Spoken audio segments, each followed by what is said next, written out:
Salut les amis et bienvenue sur cette chaîne. Abonnez-vous si vous aimez les histoires incroyables, insolites et magiques du monde. Si vous ne vous abonnez pas, vous ne recevrez pas de notification lorsqu'on postera une nouvelle vidéo.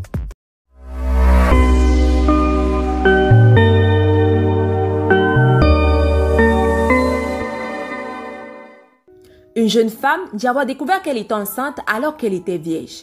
Lorsque Nicole Moore a appris sa grossesse, elle n'arrivait pas à y croire, car elle était encore vierge. Peut-être allait-elle devenir la prochaine Vierge Marie? Écoutez la suite pour en savoir plus.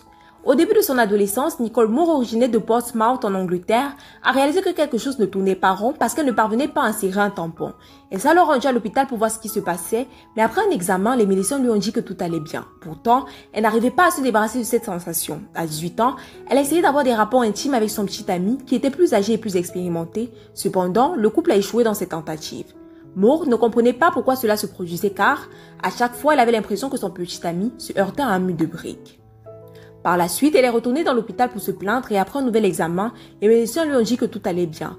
Comme les tentatives d'avoir des relations intimes n'ont pas abouti, Moore et son petit ami ont donc essayé d'autres moyens pour s'amuser, à part le fait qu'ils n'avaient pas de rapport conventionnel, tout le reste semblait aller bien, jusqu'à ce que Moore ait remarqué que quelque chose d'étrange se produisait dans son corps. Moore était au travail lorsqu'elle a commencé à ressentir de terribles brûlures d'estomac et a remarqué que ses seins étaient douloureux. Elle a expliqué ce qu'elle ressentait à sa patronne qui était également une amie proche et connaissait sa situation. En effet, la patronne de la jeune femme de 20 ans lui a dit qu'elle semblait être enceinte en raison de ses symptômes. Moore a ri de l'idée car il était impossible qu'elle soit enceinte. Elle est encore vierge et n'a jamais eu de relations intimes. Cependant, on lui a dit que cela était possible. Pendant la pause déjeuner, Moore a alors fait un test de grossesse et à son grand étonnement, le résultat était positif. La jeune femme était confuse et inquiète car si avoir des rapports était si difficile, comment pourrait-elle mettre au monde un bébé? Elle craignait également que son petit ami ne pense qu'elle l'avait trompée car tout semblait impossible. Heureusement, il n'a pas douté d'elle quand il a fini par l'entendre. Moore s'est battue pour faire croire aux médecins que même si elle était enceinte, elle était toujours vierge pendant sa grossesse. Elle demandait souvent à son partenaire de l'accompagner à ses rendez-vous afin de préciser aux professionnels qu'il n'avait pas eu de relations intimes.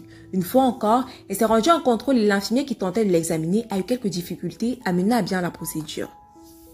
Moore a essayé de dire à l'infirmière qu'elle était toujours vierge mais elle ne l'a pas cru. La future maman pensait donc que personne ne la croirait ou n'obtiendrait de réponse à ses questions jusqu'à ce qu'au bout de 4 mois de grossesse où elle a rencontré un étudiant en médecine lors d'un de ses examens de routine. La future maman a expliqué sa situation au médecin étudiant qui lui a répondu qu'elle souffrait probablement de vaginisme, un trouble qu'il avait récemment étudié. Elle est rentrée chez elle, a cherché les symptômes sur Google et n'a pas pu croire ce qu'elle a vu. Après avoir passé des années à chercher des raisons, elle avait fini par découvrir qu'elle souffrait d'un problème de santé. Après son diagnostic, elle a été prise en charge par un spécialiste qui l'a aidée à maîtriser son état. Avec l'aide du spécialiste, Moore a donc pu perdre sa virginité 5 mois après le début de sa grossesse. Elle a également pu accoucher de sa petite fille Tilly sans aucune complication. Aujourd'hui âgée de 28 ans, Moore espère que son histoire attirera l'attention sur le vaginisme et évitera que d'autres femmes comme elle soient incomprises comme elle l'a été. Également cette histoire pour vous, une jeune femme à qui on a dit qu'elle ne pouvait pas tomber enceinte qui accueille 2 bébés à quelques semaines d'intervalle. Une femme et son mari savaient qu'il était pratiquement impossible pour eux d'avoir des enfants. Les médecins l'avaient dit, mais aujourd'hui, le couple a accueilli 2 beaux bébés à quelques semaines d'intervalle. Un jour, Roman Gochman a reçu un courriel qui lui a fait faire les 100 pas. Ce bel homme et fier papa se souvient encore de ce qu'il était en train de faire avant l'arrivée du courrier. Peindre un mur dans la maison de Concord en Californie qu'il partage avec sa femme Jennifer. C'était en préparation de la naissance de leur premier enfant et le courriel provenait d'une jeune femme du Michigan. Elle a révélé qu'elle était enceinte d'une petite fille en bonne santé et qu'elle pensait que Roman et Jennifer feraient de bons parents. En fait, la jeune femme du Michigan a tiré cette conclusion après avoir lu leur profil sur un site d'adoption. Le courrier a poussé Roman à faire les 100 pas, essayant de décider s'ils étaient prêts à accueillir 2 nourrissons à quelques semaines d'intervalle. Il n'a fallu que quelques heures pour que le couple prenne une décision. Il le ferait. Les 2 tout heureux se sont rencontrés dans un cours de journalisme à l'université de l'Oregon en 2002. Après s'être fréquentés pendant 4 ans, ils se sont mariés dans l'espoir d'avoir des enfants comme tous les couples. Ni l'un ni l'autre n'étaient préparés aux luttes de la fertilité qui ont suivi, mais ils ont suivi cette voie qui les a menés à 2 magnifiques bébés, nés à seulement quelques semaines d'intervalle. Le couple s'est ouvert sur le parcours qui a amené leurs enfants de 7 ans.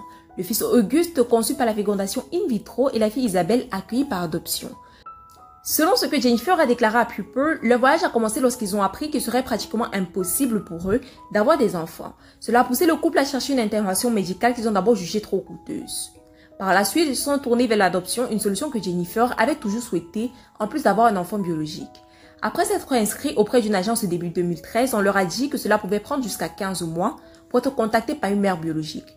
Roman se sentait assez impatient car ils ont également commencé le processus de FIV à peu près au même moment. Il y avait 30% de chances que les choses fonctionnent et le couple n'avait pas de grands espoirs. En octobre 2013, Jennifer est tombée enceinte. 2 mois plus tard, ils ont été contactés par une mère prête à donner son enfant en adoption et bien évidemment, ils ont sauté sur l'occasion car c'était toujours quelque chose qu'ils désiraient. Le timing de toute l'affaire a été très difficile. Isabelle est venue en premier, suivie d'Auguste 7 semaines plus tard. Comme la césarienne de la mère biologique était sans cesse retardée, ils ont manqué la naissance d'environ 20 minutes. D'ailleurs, il a fallu beaucoup de conduite imprudente pour arriver aussitôt. Mais lorsqu'ils ont amené Isabelle dans la chambre, Jennifer et Roman ont su que tout cela en valait la peine. Roman et sa femme considèrent leurs enfants comme des jumeaux pour une bonne raison. Ils ont confié à People que parfois Isabelle est la seule à calmer les crises d'Auguste. Le garçon a été diagnostiqué autiste quelques années plus tard, après sa naissance, ce qui le rend un peu différent de sa sœur. Mais les deux s'entendent extrêmement bien lorsqu'ils ne sont pas engagés dans les chamailleries habituelles entre frères et sœurs. Voilà, c'était tout pour cette vidéo. Si elle vous a plu, n'hésitez surtout pas à liker, partager, commenter et également à vous abonner à notre chaîne. On se dit à bientôt pour une nouvelle histoire.